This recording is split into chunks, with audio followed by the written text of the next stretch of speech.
আজকে সকাল থেকে দেখছি মাথাটা ভীষণই ধরেছে। ওই যে শ্যাম্পু করলাম না, শ্যাম্পু করলে আমার মাথাটা ধরে যায়। তারই জন্য দিদিকে বললাম মাথায় একটু তেল দিয়ে দিতে, তাই তেল দিয়ে দিচ্ছিল। এদিকে দেখো এই ভাইটা শুনেছে যে আমার গাছে স্ট্রবেরিটা পেকেছে, তাই দেখো একদম দরজা বেয়ে ছাদের উপরে উঠে পড়লো। এই দেখো এবার দেখাবে তোমাদেরকে স্ট্রবেরিটা। সত্যি স্ট্রবেরিটা আস্তে আস্তে না পাক ধরছে, সবারই মনে একটা আলাদাই কৌতূহল জাগছে। সবাই এক এক করে যাচ্ছে ওপরে এই স্ট্রবেরিটা দেখতে। তারপরে যেন হঠাৎ করে কী যে হলো আমি নিজেও বুঝতে পারলাম না। আমার এত জোর মাথা ব্যথা শুরু হলো, গলা ব্যথা শুরু হলো, জ্বর চলে এলো যে আমি একদম ঘুমিয়ে পড়েছিলাম। এখন প্রায় 3টে কি 3:30 বেজেছে। দুপুরে লাঞ্চও আমি করিনি, ঘুমিয়েই ছিলাম। দিদি এসে আমাকে ম্যাগিটা বানিয়ে দিল।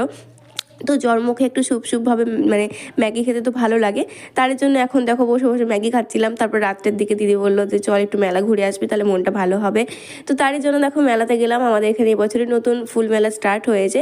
তো এই ভিডিওটা তোমরা যদি দেখতে চাও তাহলে নেক্সট পার্টে দেখতে পাবে। তো বাই বাই।